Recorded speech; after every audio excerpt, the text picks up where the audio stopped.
This is Rahul Kumar और मैं आपका स्वागत करता हूं फिर से आपके प्रश्न काल में। तो हमारा पहला प्रश्न है, प्रारंभिक हड़प्पा लिपि की खोज कब की गई थी? तो 1853 ईस्वी में सूती। दूसरा क्वेश्चन है, सूती कपड़ों के अवशेष प्राप्त हुए थे रंगपुर। सिंधु कालीन नगरों की प्रधान सड़क की चौड़ाई कितनी थी? 33 फीट। सिंधु लिपि में चिन्ह थे चित्रात्मक। नेक्स्ट क्वेश्चन है, सिंधुवासी शिव के किस स्वरूप को पूजते थे? अमूर्त। नेक्स्ट क्वेश्चन है हम लोग का, हड़प्पा से प्राप्त स्नानागार अवस्थित है नगरगढ़ी के अंदर। 7 नंबर क्वेश्चन, मनके बनाने का कारखाना स्थित था चन्हूदरो। 8 नंबर क्वेश्चन, खेत जोतने का प्रमाण मिला है कालीबंगा से। सिंधु सभ्यता का सही क्रम C14 किसके अनुसार है? 2300 से 1700 तक। कालीबंगा का अर्थ क्या है? काली चूड़ियाँ।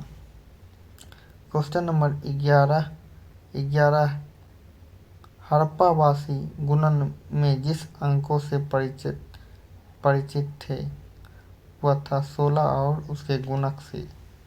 क्वेश्चन नंबर 12, मिट्टी से बने आभूषण प्राप्त हुए कहाँ से थे? संघौल।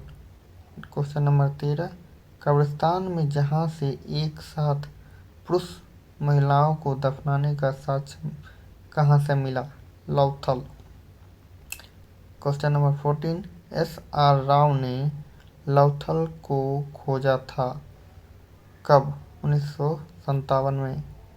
निम्नलिखित में कौन सा ऐसा स्थल है जहाँ दर्ग नहीं प्राप्त हुआ? Chanhudaro. Question number 16, sir Alexander Cunningham को हड़प्पा सभ्यता के अवशेष उत्खनन प्राप्त हुए थे कहाँ से? कब? सन 1857 में। सिंधु घाटी सभ्यता का प्रथम स्थान कहाँ था? हड़प्पा।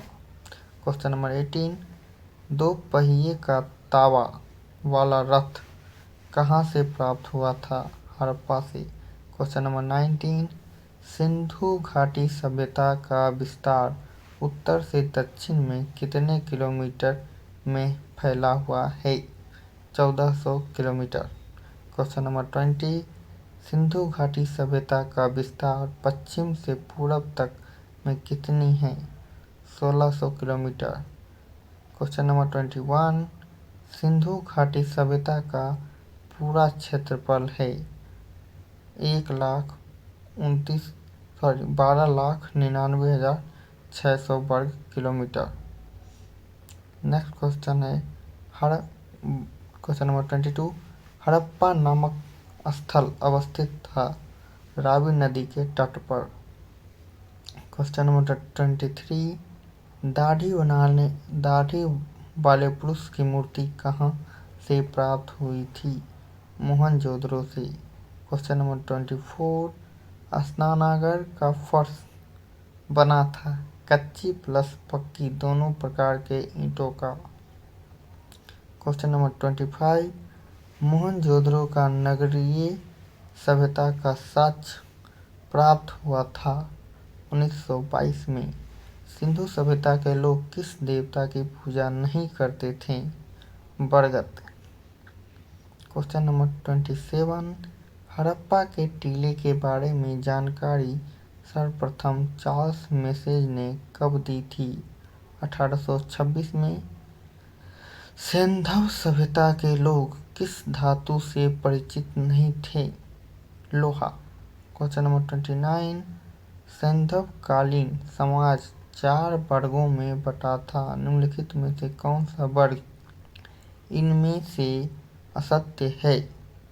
क्षत्रिय। स्टुअर्ट पिघट महोदय ने सिंधु साम्राज्य की तीसरी राजधानी किसे बताया था? हड़प्पा और मोहनजोदड़ो को निम्न में से किस स्थान पर सिकंदर की मृत्यु हुई? बेबीलोन। असत्य युग्म को चुनें। इसमें खोजिए कौन असत्य युग्म है। कालीबंगा और अलमानंद घोष। S.R. राव ने निम्न में से किस स्थल की खोज नहीं की थी? सूरतकोदा। Question number 34। सिंधु घाटी सभ्यता के सीमांत प्रदेश के संबंध में कौन सा युग में असत्य है? पश्चिम सोतकोकाको। Question number 35। आलमगीरपुर स्थल किस नदी के किनारे अवस्थित है? हिंडन। सिंधु नदी के तट पर कौन सा सैंधव स्थल अवस्थित नहीं है? हड़प्पा। सैंधव सभ्यता के मकानों में खिड़की का एकमात्र साक्ष्य किस नगर से प्राप्त होता है? हड़प्पा। वेस्ट डॉल्फिन लिपि सबसे अधिक का साक्ष्य हड़प्पा के किस स्थल से मिला है? कालीबंगा। वेस्ट फिंडन लिपि सबसे अधिक का साक्ष्य हड़प्पा के किस स्थल से मिला है? कालीबंगन। Question number 39। लौथल से प्राप्त मृत भांड पर किस पशु की आकृति अंकित मिला है? बारहसिंगा। Question number 40। बंदरगाह के प्रमाण सैंधव सभ्यता के किस स्थल से मिला है? लौथल।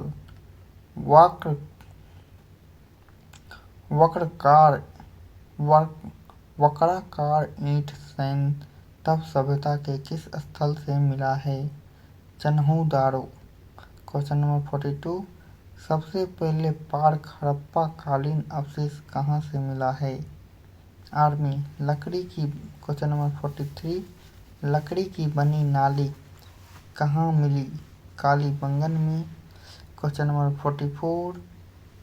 बैगज कोई अभिलेख में किस वैदिक देवता की चर्चा नहीं है? पूसन। Question number 45। बैगज कोई अभिलेख किन देवताओं के बीच संघर्ष की चर्चा है? मित्र वरुण।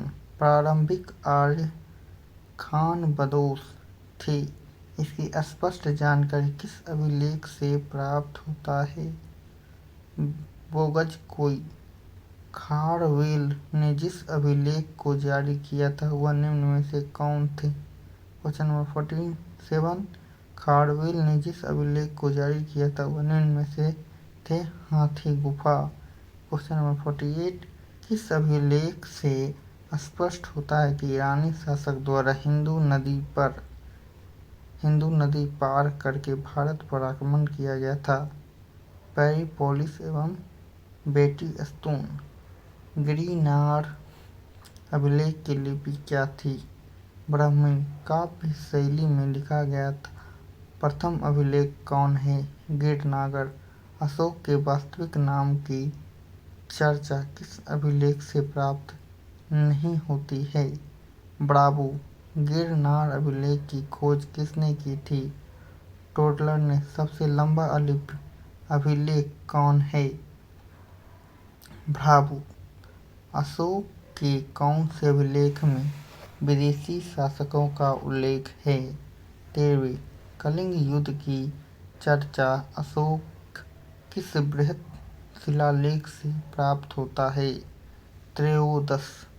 ऐहोल अभिलेख को जारी करने वाला शासक कौन था? पुकेसिंटू। पुष्यमित्र शकुन ने 2 बार अश्वमेध यज्ञ करवाया था। उसकी जानकारी किस अभिलेख में मिलती है? अयोध्या। Question number 58। अशोक के अभिलेख निम्न में से किस लिपि में नहीं था? किलाकार। Question number 59। स्कंदगुप्त ने शंखों पर विजय प्राप्त की। इसकी जानकारी किस अभिलेख से प्राप्त होती है? कहूम एवं संझोम। Question number 60। अशोक के अभिलेख को खोजने का श्रेय किसे है? टिफ्लेंथर को। Question number 61।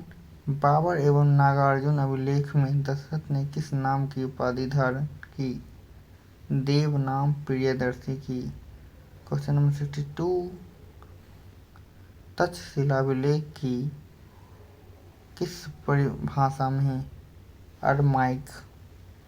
निम्नलिखित में से किन राजाओं ने सुदर्शन झील को उल्लेख अपने लेख पे किया था?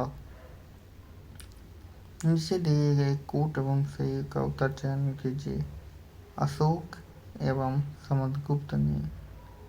नासिक अभिलेख किस शासक की उपलब्धियों की चर्चा की गई है? पुलकेशिन। सिंधु सभ्यता से संबंधित स्थल रोपड़ का उत्खनन किसके द्वारा कराया गया था? वाई डी समा। सिंधु सभ्यता मेसोपोटामिया संस्कृति की देन थी, यह कथन किसने बोला था? वर्हिल प्लस गार्डन ने। हड़प्पा लिपि में सर्वाधिक शब्द साम्य रखती है। द्रविड़ लिपि। सिंधुवासी शीशा का आयात करते थे मध्य ईरान से। हड़प्पा लोग उपासना करते थे मातृ देवी की। सिंधु सभ्यता की गलियों की चौड़ाई थी 3.5 फुट। सिंधु घाटी सभ्यता थी व्यापारिक प्रधान। सिंधु घाटी सभ्यता से प्राप्त मुद्राओं में निम्न से कौन कृत अंकित थी? स्वास्तिक। सिंधुवासी कौन पशु नहीं पालते थे? घोड़ा। लाजवाई का आयात सिंधुवासी कहाँ से करते थे? इसका हो जाएगा बंदर शंखा। गाइस, आज का क्वेश्चन यहीं तक। बाकी क्वेश्चन करते हैं कर, तो लाइक और सब्सक्राइब करना मत भूलिए और कमेंट जरूर कीजिए कि ये क्लास आपका कैसा रहा। मिलते हैं नेक्स्ट क्लास में।